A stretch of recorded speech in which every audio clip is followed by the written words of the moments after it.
अस्सलाम वालेकुम। जी, आवाज़ आ रही है आपको बेटा?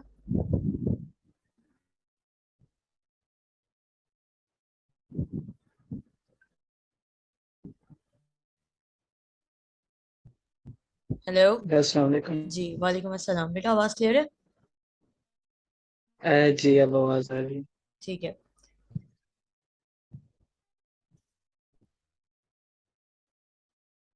अच्छा, ऑर्गेनिक से ही कंटिन्यू करेंगे। और जी मिस। थोड़ी सी चीज़ें मैं जो कल, क्योंकि क्लास काफ़ी शॉर्ट हुई थी तो कुछ चीज़ें जो रह गई थी वो अभी फिर से मैं दोबारा दोबारा बताऊंगी आपको। और कोशिश करेंगे आप साथ साथ स्ट्रक्चर्स वगैरह जो ड्रॉ होते हैं ना वो आप करते रहें ताकि आसानी हो जाए। ठीक है। अच्छा। Okay miss. मिस अगर एस केमिस्ट्री से स्टार्ट लेंगे, मतलब हम्म। ऑर्गेनिक केमिस्ट्री से, तो ज्यादा तो क्योंकि मुझे अच्छी तरह मतलब वो प्रिपेयर नहीं हुई थी ना एस की जो एएस ऑर्गेनिक ऑर्गेनिक। केमिस्ट्री, तो एएस अगर हम ऑर्गेनिक के लिए बेटा आप एक ये कर दो सकते हो क्लास कि में उसकी मतलब। हाँ, मतलब आप इसके लिए ये कर सकते हो कि मैं एएस को पढ़ाती हूँ केमिस्ट्री, तो उसमें जब मैं ऑर्गेनिक स्टार्ट करूँगी तो आप वहाँ पे क्लास ज्वाइन कर सकते हो। तो वो मैं उनको भी पढ़ा दूंगी, आपको भी पढ़ा दूंगी साथ साथ, ये पॉसिबिलिटी है। Okay miss. ठीक है, अभी मैं आपको A2 का जो पोर्शन है वो स्टार्ट करवा रही हूँ। एएस में अभी केमिस्ट्री स्टार्ट नहीं हुई है, अभी फिजिकल केमिस्ट्री चल रही है, ऑर्गेनिक स्टार्ट नहीं हुई है। तो ऑर्गेनिक होगी तो इंशाल्लाह आपको मैं कोऑर्डिनेट करवा दूंगी और आपको इंस्टीट्यूट जो है आपका बता देगा इंशाल्लाह, तो फिर आप वहाँ पे भी ज्वाइन कर लीजिएगा। अच्छा जी। अभी ये है कि हम कंटिन्यू करते हैं ओके मिस। इससे। ठीक है, ऑर्गेनिक केमिस्ट्री आपकी जो A2 के अंदर थोड़ा सा मैं आपको फिर से कुछ चीज़ें बताऊंगी जो कि कल हमने कवर किया था, और साथ में मैं कुछ डायग्राम्स हैं वो भी आपको मैं बताऊंगी यहाँ पर, ताकि स्ट्रक्चर साथ साथ समझ आए। और आपका काम ये कि आप स्ट्रक्चर भी साथ साथ ड्रॉ करो ताकि वो चीज़ें क्लियर हों वहाँ पर। हम बात कर रहे थे ऑर्गेनिक केमिस्ट्री की। डेफिनेशन वाज वेरी क्लियर कि we study the organic compounds, that means hydrocarbon compounds. And hydrocarbon compounds का मतलब है कि carbon having carbon and nitrogen. ठीक है, compounds having carbon and nitrogen, उसके रिएक्शंस की प्रॉपर्टी एंड एवरीथिंग। तो मैं एक लिंक आपका है सेव माई एग्जाम का, वहां से भी चीज़ें हम कवर करेंगे क्योंकि उसके ऊपर काफ़ी अच्छे नोट्स समराइज हुए हैं। और ये भी मैंने जो आपको दिया है स्लाइड, ये भी आपको प्रोवाइड हो जाएगी। बुक भी आपके पास है, बुक भी मैं आपको PDF दे दूंगी अगर इन केस आपके पास नहीं है। तो we have all the resources here. हम स्टार्ट कर देते हैं functional group of organic compound से। और इसके लिए इसमें सबसे पहले आपके पास एरीन्स है। अब एरीन्स कैसे बनाते हैं, क्या होता है, ये अभी मैं आपको स्ट्रक्चर दिखाऊंगी। लेकिन हमने बात ये की थी कि जब हम बात करते हैं एरीन्स की, तो ये जो बेंजीन होता है, बेंजीन रिंग का मतलब जो 6 कार्बन मैंने आपको ड्रॉ करके दिखाए थे कल, जो एरोमेटिक कार्बन होते हैं। ठीक है, और एरीन्स भी उनका ही एक ये समझ लीजिए कि एक तरह से उसी से ड्राइव हुआ है। Derived form of benzene is called arenes. ठीक है, ये आपके पास ऑर्गेनिक के अंदर जो हाइड्रोकार्बन्स का चैप्टर है उसको आप एएस से, जो मैं नेक्स्ट क्लास एएस की लूंगी उसके अंदर जब भी स्टार्ट होगा मैं आपको बता दूंगी। लेकिन अभी मैं आपको थोड़ा सा इंट्रोडक्शन थोड़ा सा दे रही हूँ हाइड्रोकार्बन का, बस कि हाइड्रोकार्बन में कार्बन हाइड्रोजन। ठीक है, कार्बन हाइड्रोजन का मतलब कि अगर कोई और एटम है इट्स फाइन, लेकिन कार्बोहाइड्रोजन लाजमी, कार्बन हाइड्रोजन लाजमी होने चाहिए, तो वो आपके पास कहलाता है हाइड्रोकार्बन। उसके रिएक्शंस हैं, उसकी केमिकल प्रॉपर्टीज है, उसकी फिजिकल प्रॉपर्टीज है। और उसमें पहला कंपाउंड जो आप A2 में पढ़ रहे हो दैट वुड बी बेंजीन। ठीक है, तो बेंजीन के अंदर आपके पास ड्रॉ जब आप करते हो तो ऑल्टरनेट डबल बॉन्ड होता है। और डबल बॉन्ड का मतलब मैंने आपको जो बताया था क्या था, कि डबल बॉन्ड का मतलब है द फर्स्ट बॉन्ड, यानी डबल बॉन्ड में जो पहला बॉन्ड है वो कहलाता है पाई बॉन्ड। और पाई बॉन्ड का मतलब होता है कि पाई बॉन्ड में आप बड़े इजीली उसको ब्रेक कर सकते हो और रिएक्शन में बड़ा इजीली पाई बॉन्ड पार्टिसिपेट कर सकता है। That is the reason why double bonds are reactive and single bonds are obviously less reactive as compare to double bond. उसमें होता यह है कि अगर हम बात करते हैं इथीन की, ठीक है, तो इथीन में आपके पास सी और सी, कार्बन कार्बन के बीच में डबल बॉन्ड होता है। तो उसका जब रिएक्शन आप करवाते हो तो डबल बॉन्ड ब्रेक होता है। और डबल बॉन्ड ब्रेक इजीली हो जाएगा क्योंकि मैंने आपको बोला पाई बॉन्ड बहुत वीक होता है, और वीक होने की वजह से उसको ब्रेक करना आसान है। और जब वो ब्रेक हो गया तो वो मजीद डाल के रिएक्शन बहुत ईजी कर देगा। इसको हम एक और चीज एक और तरीके से यानी बता सकते हैं, क्या बता सकते हैं कि ये कहलाते हैं electron rich compound. Electron rich का मतलब they have already one or two pair of electron available that could participate in the further chemical reaction, और ये कहलाता है इलेक्ट्रोफिलिक अटैक। ये सारी टर्म मजीद आगे डिटेल में आएगी। फिलहाल आप इतना याद रखें कि आपके पास अगर हम इथीन और बेंजीन को कंपेयर करते हैं, जो लास्ट पॉइंट हमने डिस्कस किया था वो ये था कि इथीन और बेंजीन को हम कंपेयर करते हैं, तो बेंजीन आपके पास साइक्लिक है। साइक्लिक का मतलब एक पूरे साइकिल के अंदर उसकी कार्बन रिंग बनी हुई है, तो वो लेस रिएक्टिव होगा क्योंकि वहां पे डबल बॉन्ड को ब्रेक करना is way difficult, right, as compare to ethene which is a cyclic, एक ओपन चेन है इथीन की, और उसमें डबल बॉन्ड को ब्रेक करना आसान है, ठीक है। और वहां अगर डबल बॉन्ड ब्रेक इजीली हो रहा है तो वो ज्यादा रिएक्टिव होगा, ठीक है। ये बात आपकी फर्स्ट में आ गई, ठीक है। उसके बाद अगर हम फिजिकल प्रॉपर्टीज की बात करते हैं, तो फिजिकल प्रॉपर्टीज बेंजीन की सबसे पहली चीज पोलर नॉन पोलर। पोलर का मतलब होता है any compound having two poles, positive and negative, ठीक है, ये कहलाता है पोलर। अब आपके पास पोलर कंपाउंड के अंदर ज्यादातर आते हैं आयनिक कंपाउंड्स। आयनिक कंपाउंड्स क्यों? क्योंकि आयनिक बॉन्ड फॉर्मेशन जो हो रही है it is because of the transference of electron. one element or one atom is going to lose the electron completely and the other one is going to gain that electron. The charges appearing on these elements would be positive on the atom which is losing electron and negative on the atom which is gaining electron, ठीक है। जो electron gain कर रहा है उस पर negative charge, electron lose कर रहा है उस पर पॉजिटिव चार्ज। तो ये कब हो रहा है? ये आयनिक बॉन्ड की फॉर्मेशन में हो रहा है, आयनिक कंपाउंड में हो रहा है। तो ionic compounds are usually polar compound which are having two opposite poles, positive and negative. But when we talk about covalent compounds, तो कोवलेंट कंपाउंड्स के अंदर आपके पास शेयरिंग है, म्यूचुअल शेयरिंग ऑफ इलेक्ट्रॉन। जब mutual sharing of electron involve हो जाएगी तो कोई पॉजिटिव नेगेटिव चार्ज नहीं आएगा। जब पॉजिटिव नेगेटिव चार्ज नहीं आएगा, कोई पोल फॉर्मेशन नहीं होगी, तो वो कहलाएगा non polar hydrocarbon. And one of the examples of non polar hydrocarbon is benzene, because benzene is having carbon and hydrogen. It's a hydrocarbon compound, so it is having carbon and hydrogen. Carbon is non-metal and carbon is always going to form covalent bond, and because of the covalent bond, because of the mutual sharing, it does not have a pole, it does not have a positive and negative charge, ठीक है। Mutual sharing है, कोई positive negative charge नहीं आ रहा, polar नहीं बल्कि non polar है, ठीक है। तो यहाँ पे presence of the non polar hydrocarbon part in the arene functional group means that this compound are often insoluble in water. ये इंपॉर्टेंट पॉइंट क्या है कि polars usually are soluble in water and non polar आपके insoluble होते हैं। इसको याद रखने का तरीका ये है कि अगर हम बात करते हैं पोलर कंपाउंड्स की, तो let's suppose we have ionic compound, ionic bond between Na and Cl. Na is positive, Cl is negative. Why? Because Na is losing one electron and Cl is gaining that electron. So bond is called ionic bond, compound is ionic compound, and obviously ये आपके पास polar की example है, ठीक है। यानी दो poles मौजूद हैं, पॉजिटिव एंड नेगेटिव। इसको वाटर के अंदर डिसॉल्व करना इज easier। कैसे easier है? क्योंकि वाटर आपके पास दो आयन बनाता है। It is going to dissociate, water molecule is going to dissociate into two ions, hydrogen plus यानी H plus and OH minus. अब यहाँ पर आप देख सकते हैं कि भाई H2O अगर दो आयन रखता है तो ये बड़ा इजीली ये वाला part, positive part, it is going to drag this chlorine और negative part because of attraction between positive and negative ion. तो बॉन्ड यहाँ पे ब्रेक करना आसान हो गया, यानी हाइड्रोजन का ये पार्ट इस क्लोरीन को अप्रोच कर रहा है और हाइड्रो ऑक्साइड का ये वाला पार्ट सोडियम को अप्रोच कर रहा है। तो होगा क्या? बॉन्ड ब्रेक इजीली हो जाएगा और वाटर में ये पोलर कंपाउंड्स बहुत इजीली डिसॉल्व हो जाएंगे, आयनाइज हो जाएंगे। Na प्लस और Cl माइनस अब अलग अलग हो गया, क्यों? क्योंकि वाटर में से H प्लस इसको H प्लस ड्रैग कर रहा है और इसको OH minus. At the and बना क्या? यहाँ बन गया HCl और यहाँ बन गया NaOH।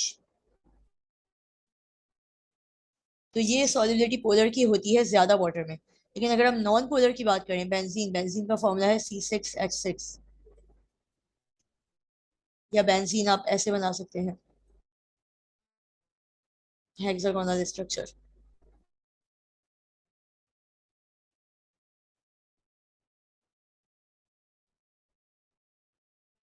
ठीक है।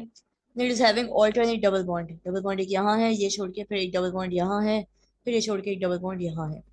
अब अगर मैं वैलेंसी देखूँ कार्बन की, तो यहाँ पे कार्बन की वैलेंसी 1 2 3 4, एक हाइड्रोजन मैंने यहाँ लगा दिया, एक हाइड्रोजन मैंने यहाँ लगा दिया, एक यहाँ आ गया।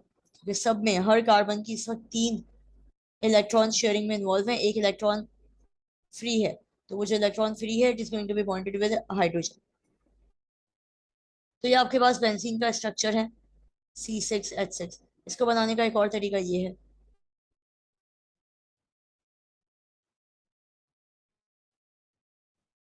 सवाल ये है कि बेंजीन और एरीन में क्या डिफरेंस है, तो वो मैं आपको बता देती हूँ। ठीक है, अगर हम बात करते हैं एरीन की, तो ये आपके पास एरीन का फंक्शनल ग्रुप एरीन, यानी यहाँ पर आपके पास बेंजीन और एरीन में obviously there is no such difference. Arene का मतलब having a benzene, compound having a benzene. और अगर उस बेंजीन के ऊपर, can you see this screen of Save My Exam, can you see that right now? No, miss, I can't see. Okay, wait a second.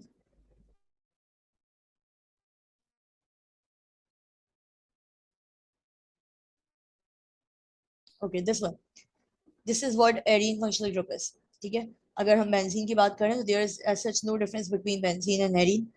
some of the differences can be in physical properties maybe, but they both are non-polar. That's the most important point here, जो मैं भी आपको समझा रही हूँ कि non-polar क्यों, because यहाँ पे C6H6 इसका फॉर्मूला है। अब आप डायरेक्ट ऐसे बना दो, ठीक है। ये रिंग क्यों बनाया है, रिंग बनाने का मैंने आपको रीजन दिया था कल की क्लास में, कि अगर आप रिंग की बात करते हो तो ये मैंने आपको बताया कि these double bonds are constantly changing their position. This double bond is shifting to this end, then this double bond will be shifting towards this position, and this double bond will be shifting towards this one. तो जो continuous एक motion हो रही है ना, movement हो रही है इस डबल बॉन्ड की, it is going to make a ring inside this cycle, inside this cyclic structure. तो ये बेंजीन कहलाता है। अब वो अलग बात है कि हम इस तरह बना के बेंजीन, इसके ऊपर हम कोई और ग्रुप बिल्कुल लगा सकते हैं। Let's say we have chlorine here, तो ये कहलाता है हेलो एरीन्स या हेलोजन एरीन्स। हेलोजन क्या होता है, ये जो क्लोरीन मैंने आपको ग्रुप लगाया है it belongs to halogen family. ठीक है, हेलोजन 7 है। अब जरूरी नहीं यहाँ पे क्लोरीन, यहाँ पे ब्रोमीन भी हो सकता है, यहाँ पे फ्लोरीन आयोडीन कोई भी एलिमेंट आ सकता है फ्रॉम दी 7 ग्रुप। तो अब ये एरीन नहीं रहा, एरीन ये था। ठीक है, और एरीन से ये बन गया हेलो एरीन। क्यों? क्योंकि आपने हेलोजन का एक ग्रुप यहाँ पे ऐड कर दिया। But non polar, both of them are non polar, ये भी नॉन पोलर है और ये भी नॉन पोलर है। ठीक है, क्यों नॉन पोलर है? क्योंकि इसका फॉर्मूला आप देखिए C6H6। सी का मतलब कार्बन, कार्बन होता है नॉन मेटल। नॉन मेटल हमेशा कोवेलेंट बॉन्ड बनाता है विद अनदर नॉन मेटल, और कोवेलेंट बॉन्ड का मतलब होता है म्यूचुअल शेयरिंग। जब म्यूचुअल शेयरिंग होगी तो obviously there would be no positive negative charge. Positive negative charge आता तब है जब कंप्लीटली ट्रांसफरेंस होती है, एक कंप्लीटली लूज करता है, एक कंप्लीटली गेन करता है। तो यहाँ पर म्यूचुअल शेयरिंग की वजह से this benzene is having no such charges, positive negative charge नहीं है, यानी पोल नहीं है, तो ये कहलाएगा नॉन पोलर। अब non polar are less soluble in water, that was the whole point which I wanted to prove, कि अगर हम पोलर की बात करते हैं तो this is the whole process, the whole solubility criteria of how to dissolve a polar compound into a water. But when we talk about non-polar C6H6, it is not easier to dissolve non-polar compounds into a water, except for the let's have an exception of sugar. Sugar is a non-polar compound. The formula of sugar is C12C6. No, actually, glucose is C6H12O6. Glucose is C6H12O6। ये आपके पास glucose है। And when you talk about sugar, it's C12H22O11। ये भी polar compounds हैं, ये sorry ये भी non polar compounds है, sugar and glucose as well, but they are very much soluble. और स्पेरिंगली बोलो या कंप्लीटली बोलो या रीडली बोलो, REDREADILY, रीडली मतलब फॉरन इजली रिजॉल्व हो जाते हैं, सॉल्युबल हो जाते हैं वाटर में। Why? Because water is a universal solvent, there is an exception here. लेकिन अगर हम बात करते हैं शुगर के और ग्लूकोज के अलावा नॉन पोलर कंपाउंड की, यानी कि बेंजीन की, तो इट इज इनसॉल्युबल बोलो या लेस सॉल्युबल इन वाटर। ठीक, अच्छा, वापस इस पे आ जाते हैं। तो यहाँ पे कुछ और फिजिकल प्रॉपर्टीज मौजूद हैं बेंजीन की। Van der Waal force, dispersion force of attraction between the molecule and has a boiling point of 80 degree that you have to memorize. तो फिजिकल प्रॉपर्टी में बॉइलिंग पॉइंट 80 डिग्री आ रहा है benzene का। ठीक है, तो अगर 80 डिग्री टेम्परेचर पे बेंजीन का बॉइलिंग पॉइंट है बेसिकली, तो ऑब्वियसली रूम टेम्परेचर पे बेंजीन लिक्विड है, ठीक है। बेंजीन लिक्विड है रूम टेम्परेचर पे, सॉलिड भी हो सकता है ऑब्वियसली। अगर मैं बात कर रही हूँ कि boiling point is at 80 degree, तो लाजमी बात है कि बॉयल 80 डिग्री पे होना शुरू कर रहा है when we are providing the temperature. और अगर मैं रूम टेम्परेचर की बात करूँ विच वुड बी अराउंड 35-40, तो 35-40 पर it could be liquid, right. आपने टेम्परेचर राइज किया, टेम्परेचर बढ़ाया, और वो आपका जो है वो टेम्परेचर बढ़ने की वजह से 80 डिग्री पे जाके बॉयल होना शुरू हुआ है, और 80 डिग्री के बाद अब उसके वेपर्स बनना शुरू हो जाएंगे बेंजीन के, ठीक है। तो that's how you are going to configure whether the benzene is solid और लिक्विड एट रूम टेम्परेचर। तो रूम टेम्परेचर पे बेंजीन इज लिक्विड, ठीक है। तो नॉन पोलर के अंदर आपके पास बात अगर हम करें नॉन पोलर कंपाउंड की, तो दे आर लेस सॉल्युबल, तो benzene is a non polar compound and it is less soluble in water. क्यों? ये रहा reason, benzene would have to break many hydrogen bond between the water molecule to be soluble in water, which does not happen as it is not energetically favorable. Energetically favourable का मतलब है ये जो काम हुआ था अभी हमने आयनिक कंपाउंड में समझा था, क्या समझा था हमने आयनिक कंपाउंड में, ये वाला पॉइंट कि NaCl है, पॉजिटिव नेगेटिव चार्ज है, it will be broken down, it will be further dragged by these hydrogen and hydroxide ions. Hydrogen will be moving towards chloride ion and dragging this atom from the NaCl. Hydroxide ion is going to drag sodium out of this compound, and as a result the bond will be broken down, and obviously the reactivity is very higher. The not the reactivity, the solubility is very higher. लेकिन benzene में ऐसा कुछ नहीं हो रहा। तो यही बात है कि हाइड्रोजन का जो बॉन्ड है, हाइड्रोजन बॉन्डिंग जो है वाटर के अंदर, इसको ब्रेक करने के लिए, जो यहाँ पे तो ब्रेक हो गई और NaCl ने कर ली बिकॉज इट वाज पोलर, लेकिन ये काम CH6H6 नहीं कर सकता, क्योंकि H2O में बॉन्ड ब्रेक करने के लिए other compound must have the poles as well, must have these charges as well.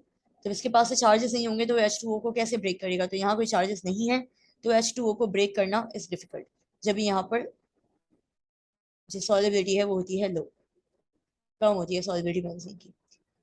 ये हेलोजेनो एरीन्स या हेलोजन एरीन्स या हेलो एरीन्स, ठीक है। तो हेलोजेनो एरीन्स का आपका कॉन्सेप्ट थोड़ा सा क्लियर होगा कि अगर हम उसी बेंजीन रिंग के ऊपर, एरोमेटिक भी कह रहे हैं हम उसको, ठीक है, और बेंजीन रिंग के ऊपर अगर हम यूज करते हैं हेलोजन, तो आपके पास वो कहलाता है हेलो एरीन्स।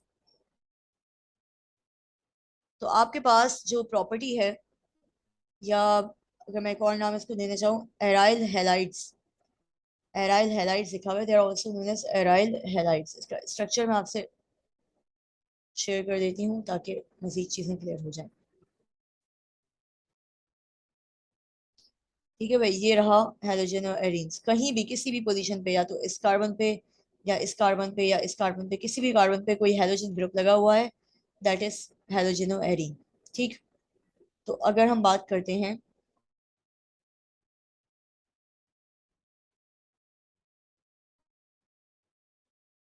इसकी प्रॉपर्टीज की, तो again we are having electrophilic attack, electrophilic attack, attack on the electrons. सही है, ये इलेक्ट्रोफिलिक अटैक को बहुत डिटेल में आगे ये सब डिटेल आएगा, सिर्फ इंट्रोडक्शन चल रहा है फंक्शनल ग्रुप का कि कौन कौन से फंक्शनल ग्रुप आपके पास मौजूद हैं। और फंक्शनल ग्रुप हमने बोला था कि कोई भी एटम, कोई भी ऐसा पीरियोडिक टेबल में कोई भी ऐसा एटम जो कि कंप्लीटली कंट्रोल कर रहा है उस कंपाउंड की एक्टिविटी को, उसकी फंक्शनल ग्रुप, वो फंक्शनल ग्रुप कहलाता है। यानी कोई भी क्लोरीन है यहाँ पे, अगर बेंजीन में अभी मैंने क्लोरीन ऐड कर दिया, तो पहले क्लोरीन नहीं था, उस वक्त केमिकल एक्टिविटीज कुछ डिफरेंट होगी, लेकिन अब केमिकल रिएक्टिविटी डिफरेंट है क्योंकि मैंने उसमें क्लोरीन ऐड कर दिया। तो क्लोरीन ऐड करने की वजह से ओवरऑल केमिकल रिएक्टिविटी या chemical properties can change, can very. तो अगर हम बात कर रहे हैं फंक्शनल ग्रुप की, तो अभी ये सिर्फ इंट्रोडक्शन चल रहा है कि आप बेंजीन के अंदर कैसे हेलोजन और मजीद डिफरेंट डिफरेंट एलिमेंट सब्सटीट्यूट कर सकते हैं, हम उसमें ऐड कर सकते हैं, और क्या क्या फंक्शनल ग्रुप हो सकते हैं। तो हमने पहला देख लिया था एरीन, और दूसरा हम देख रहे हैं हेलोजन और एरीन। हेलोजन और arene is addition of halogen. लेकिन जो ये केमिकल प्रॉपर्टी है, these compound are also prone very easily, sensitive, prone is basically sensitive, they can easily undergo electrophilic attack because of the pi system of relocalized electron।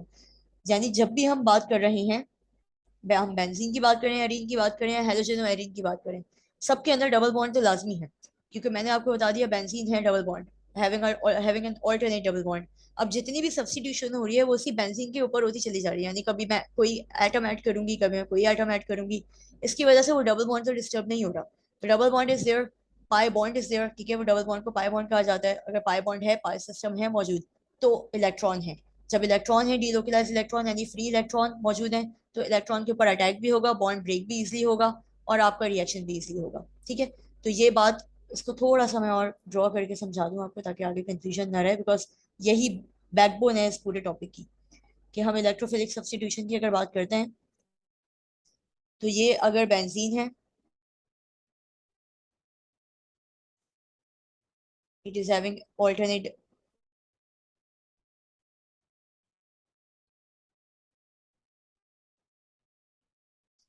Double bond, या अगर मैं बात कर रही हूँ इस बेंजीन के ऊपर किसी क्लोरीन की, या मैं अगर बात कर रही हूँ इस बेंजीन के ऊपर लेट सपोज OH की, ठीक है, या कोई भी XYZ कोई भी एलिमेंट। अब मैंने ये रिंग बनाई है, यहाँ पर मैं रिंग भी बना सकती हूँ, मैं डबल बॉन्ड भी ऐसे बना सकती हूँ। लेट सपोज यहाँ पे मैंने बात कर ली COOH। अच्छा, इसको आप ऐसे भी बना सकते हो। स्ट्रक्चर ड्रॉ करना साथ साथ देखें, ताकि प्रॉब्लम ना हो, क्योंकि बेसिक स्ट्रक्चर हैं अभी सिर्फ ये। यहाँ पे आप COOH को ऐसे भी बना सकते हो कि ये कार्बन है, it is having double bond with oxygen, single bond with OH। तो कार्बन की वजह से क्या है, 1 2 3 4 पूरी है वजह से, ठीक है। तो ये आपके पास एसिडिक है, ऑब्वियसली बेंजीन तो ये भी है। तीनों स्ट्रक्चर में, चारों स्ट्रक्चर में, मैं इसको देखूं, मैं इसको देखूं, मैं इसको देखूं, या मैं इसको देखूं, तीनों में डबल बॉन्ड इज देयर लाजमी। अगर डबल बॉन्ड मौजूद है, तो डबल बॉन्ड के जो ऊपर वाला बॉन्ड है ये कहलाता है पाई बॉन्ड, ये वो पाई बॉन्ड है। और अगर ये पाई बॉन्ड है, तो इसके ऊपर इलेक्ट्रॉन मौजूद है, और अगर ये इलेक्ट्रॉन मौजूद है, तो ये डी लोकलाइज इलेक्ट्रॉन कहलाता है, या फ्री डी लोकलाइज या फ्री इलेक्ट्रॉन। जो जब इलेक्ट्रॉन इसके पास अवेलेबल है, यानी ये इलेक्ट्रॉन रिच है, ठीक है, तो इलेक्ट्रोफिलिक अटैक इजिली हो जाएगा। इलेक्ट्रोफिलिक अटैक, उस इलेक्ट्रॉन के ऊपर अटैक, ठीक है, और वो इलेक्ट्रॉन अब जाकर कहीं भी किसी और के साथ बॉन्ड बना सकता है। तो that is what electrophilic substitution और इलेक्ट्रोफिलिक अटैक इज, कि जब इलेक्ट्रॉन एक्स्ट्रा पेयर में मौजूद है, वो कब होगा इलेक्ट्रॉन एक्स्ट्रा, जब पाई बॉन्ड होगा। जब पाई बॉन्ड है, इलेक्ट्रॉन है, तो that compound can easily undergo electrophilic attack in order to form another compound. जाहिर है, अगर बॉन्ड ब्रेक हो रहा है, तो बॉन्ड क्यों ब्रेक हो रहा है, क्योंकि इसकी रिएक्टिविटी बढ़ रही है। बॉन्ड ब्रेक होने की वजह से इसकी रिएक्टिविटी ज्यादा है, ठीक है, रिएक्टिविटी इसकी ज्यादा है। रिएक्टिविटी ज्यादा होगी तो ऑब्वियसली रिएक्शन बड़ी इजी कर पाएगा। तो मैंने भले यहाँ पे सब्स्टिट्यूशन कर दी है इस वाले एंड पर, इस वाले पॉइंट पर, but double bond is there. तो अगर डबल बॉन्ड मौजूद है, तो वो आपके पास लाजमी डीलोकलाइज इलेक्ट्रॉन कहलाएगा। तो यहाँ पे भी वही बात हो रही है फिर से, कि ये भी आपके पास इलेक्ट्रोफिलिक अटैक कर सकते हैं। The halogens can also take part in substitution reaction, halogen जो है वो सब्स्टिट्यूशन रिएक्शन भी करवाते हैं। कैसे, ये सारा अभी डिटेल आगे थोड़ी बहुत आएगी। क्लोरोबेंजीन, क्लोरोबेंजीन का मतलब यही जो मैंने अभी बनाया था, बेंजीन के ऊपर क्लोरीन बना हुआ था, that the compound is called as chlorobenzene. क्योंकि और भी हैलोजन है, ब्रोमो भी है, आयोडो भी है, तो आप कोई भी ले सकते हो। और एग्जांपल जो फिजिकल प्रॉपर्टीज हैं, क्या है, क्लोरो और ब्रोमो या आयोडो कोई भी बेंजीन हो, they are all are liquid at room temperature with an oily texture, ठीक है। As you might expect, the boiling point increases as the size of the halogen attached increases, because the number of electrons within the molecule increase. Like other arenes, halogenoarene are insoluble in water because of the non-polar hydrocarbon part of the ring, ठीक है। ये जो non-polar hydrocarbon part है ring का, यानी कि hydrocarbon वही CH, which is non polar, इसकी वजह से जब भी आप बेंजीन की बात करोगे, चाहे उसमें कोई और ग्रुप हो ना हो, they will be 99% cases they will be insoluble in water. Obviously you know the reason, ठीक है। अच्छा, फिर ये वाला जो पॉइंट है, ये थोड़ा सा एक्सप्लेन मैं कर देती हूँ। आगे क्या है, these molecule are large relative to the size of water molecule, and as with the arenes, it is not energetically favorable for the halogenoarene molecule to break the hydrogen bond between the water molecules, so it does not happen. That is the reason why they are insoluble. यानी अगर हम बात कर रहे हैं 7A group की, क्योंकि हेलोएरिन्स का मतलब, हेलोजेनोएरिन्स का मतलब है यहाँ पे 7A का ही एलिमेंट होगा। क्लोरीन हो सकता है, ब्रोमीन हो सकता है, फ्लोरीन हो सकता है, आयोडीन हो सकता है, कुछ भी हो सकता है। सीक्वेंस नहीं बनाई है मैंने, सीक्वेंस ये होती है, सीक्वेंस में बना देते हैं इसको। सीक्वेंस क्या होती है? Fluorine, fluorine, bromine, iodine, एस्टेटीन। ठीक है, तो ये सीक्वेंस है। अब इसमें हो ये रहा है कि क्लोरीन का एटॉमिक नंबर होता है 17, मेरा ख्याल है ब्रोमीन का होता है 35। आप पीरियोडिक टेबल देख लो। हो ये रहा है कि down the group, top to bottom, नीचे आते हुए जो एटॉमिक एटॉमिक नंबर है वो इंक्रीज हो रहा है। ठीक है, एटॉमिक नंबर की बात हो रही है।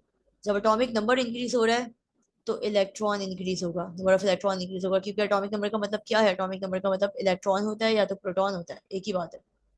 अगर नंबर ऑफ इलेक्ट्रॉन बढ़ेंगे तो नंबर ऑफ प्रोटॉन भी बढ़ेंगे। Not in case of ions, क्योंकि आइंस के अंदर इलेक्ट्रॉन लूज और गेन हो रहे होते हैं, इलेक्ट्रॉन लूज और गेन होते हैं तो आइंस बनता है। तो वहाँ पे प्रोटॉन और इलेक्ट्रॉन का जो नंबर है, टोटल क्वांटिटी है, वो वेरी कर सकती है, but not not with the atoms. ठीक है, एटम के अंदर इलेक्ट्रॉन और प्रोटॉन सेम होते हैं।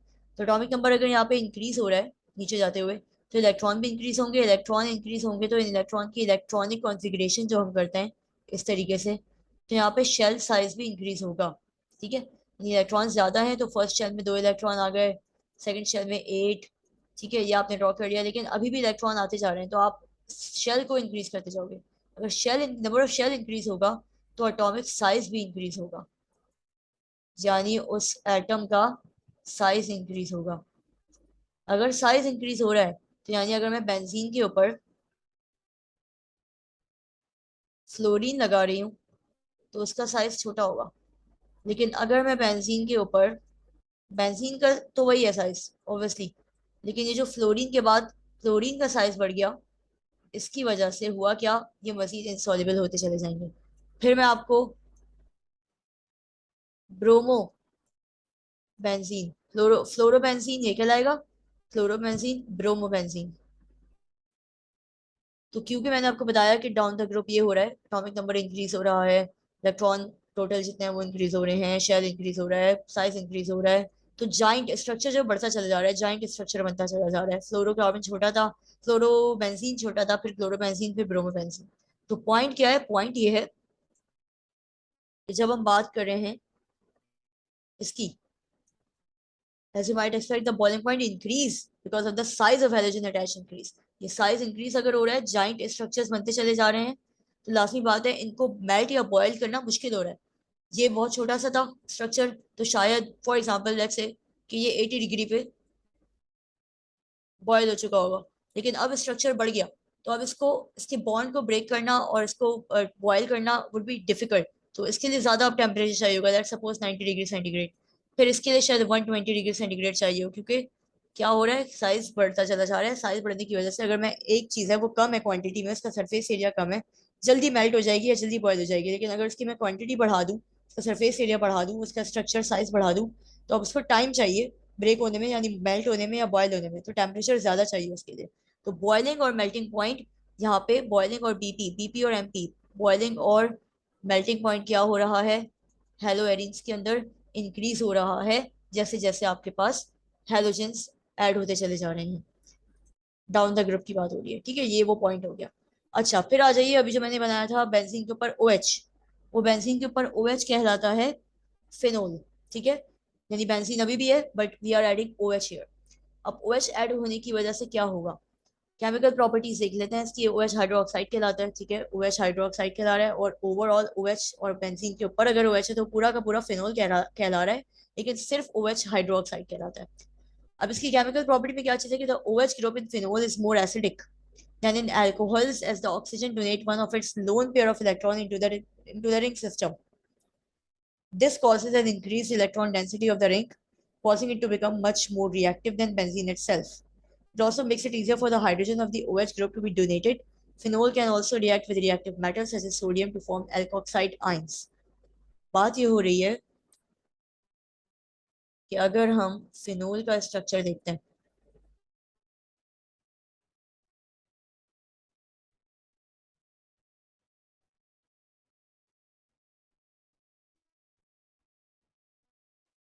ये बना दिया मैंने बेंजीन, और यहाँ मैंने लगा दिया है फिनोल, यानी OH। अब ये सिर्फ OH तो हाइड्रोक्साइड कहलाता है, लेकिन ये पूरा का पूरा क्या कहलाएगा, फिनोल कहलाएगा कंपाउंड। अब ये जो अल्कोहल, अच्छा, अल्कोहल और हाइड्रोक्साइड में ये फर्क है कि अगर यही OH ग्रुप किसी मेटल के साथ ज्वाइन है, बॉन्ड बनाया हुआ है इसने लेकिन किसी मेटल के साथ बनाया हुआ है, लेट सपोज सोडियम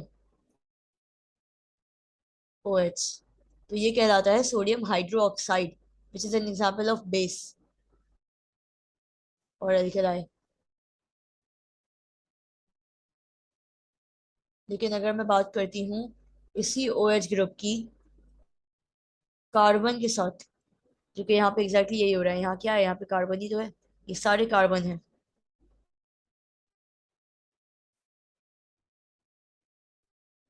ठीक है। तो अगर कार्बन के साथ OH ग्रुप अटैच हो रहा है तो ये कहलाता है एल्कोहल, एल्कोहल ग्रुप, यानी OH ग्रुप एल्कोहल भी कहला रहा है, हाइड्रो ऑक्साइड भी कहला रहा है,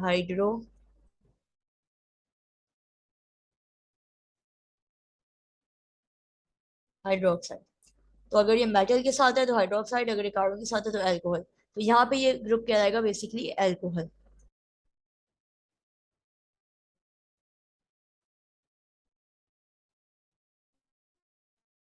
ठीक है, एल्कोहल। लेकिन अगर मैं, ये तो मैंने साइक्लिक बनाया ना, phenol again is a cyclic compound,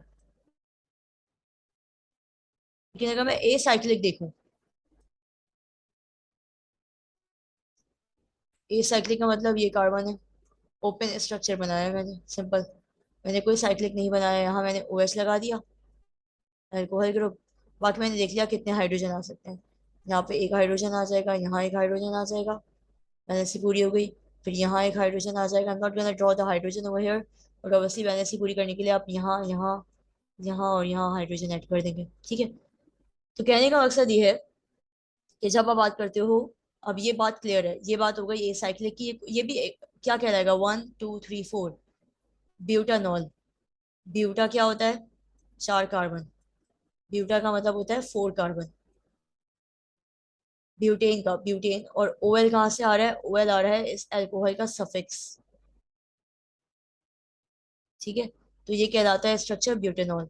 अब हम कंपेयर कर रहे हैं ब्यूटेनॉल और फिनोल को, तो phenol obviously is having a cyclic structure, bond है डबल बॉन्ड, यहाँ पे कोई डबल बॉन्ड नहीं है, ठीक है, ये आपका एक ओपन स्ट्रक्चर कहलाता है, ये हाइड्रोजन हो गया इसका, ठीक है। इसी तरह यहाँ पे भी हाइड्रोजन बनेगा। अब यहाँ पे जो पॉइंट था वो ये था कि OH ग्रुप जो मौजूद है फिनोल में ज्यादा एसिडिक होता है as compare to alcohol.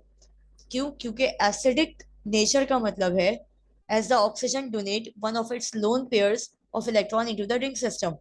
Oxygen क्या कर जो OH में ऑक्सीजन है, ठीक है, ये अपना एक पेयर डोनेट कर रहा है रिंग सिस्टम में मौजूद कार्बन को, ठीक है। Alcohol as a oxygen donate one of its lone pair of electron into the ring system, this causes an increased electron density of the ring, causing it to become much more reactive than benzene itself।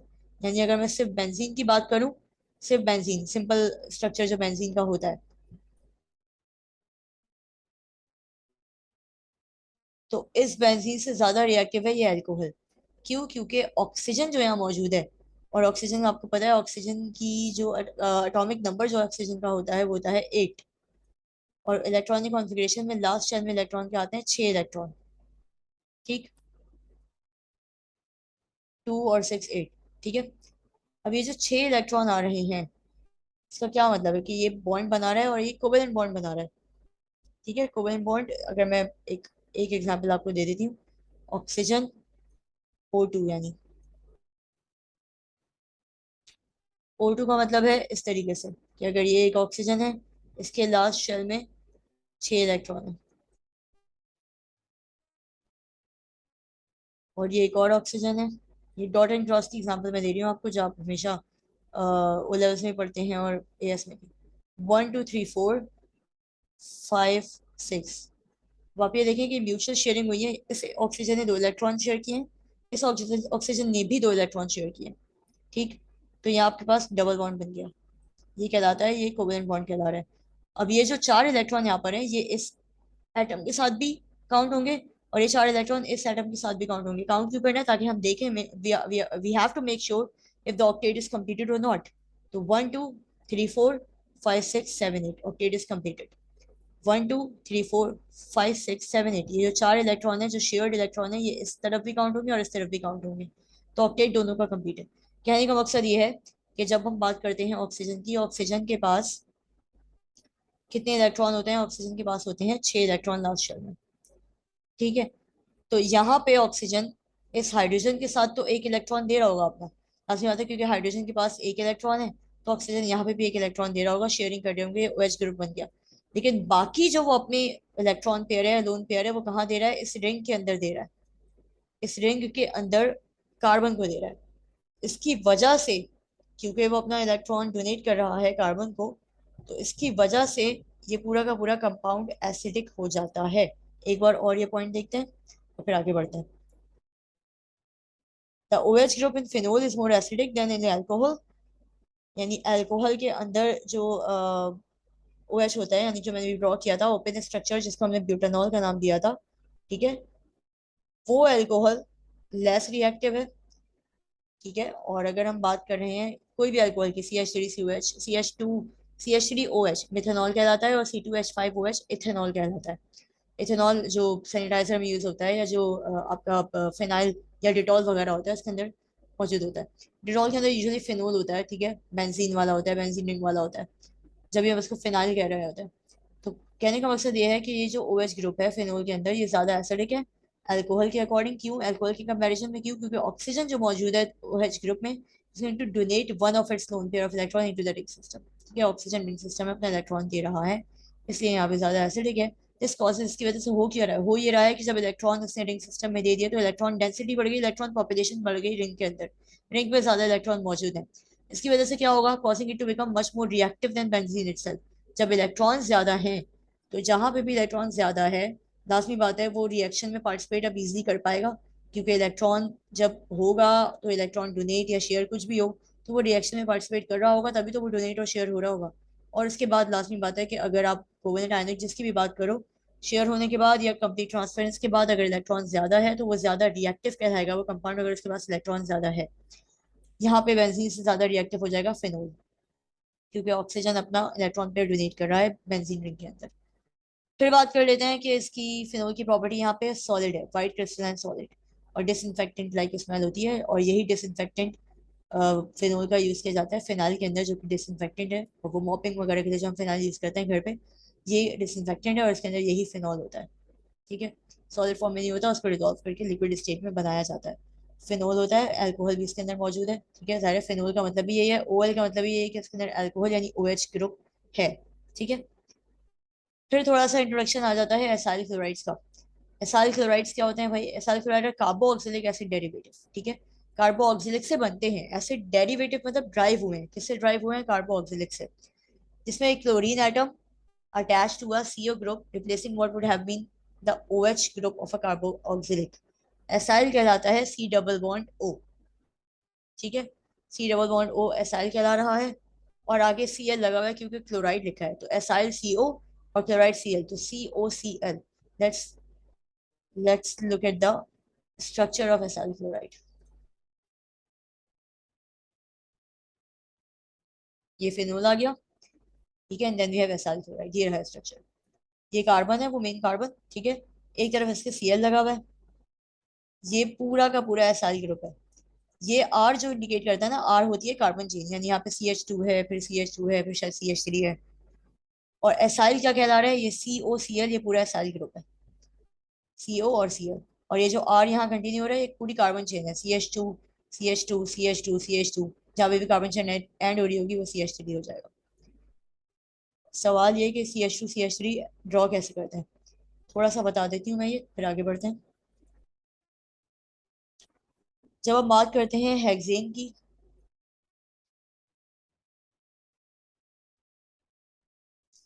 Hexane का मतलब होता है it belongs to alkane family and it is having 6 carbon, hexa.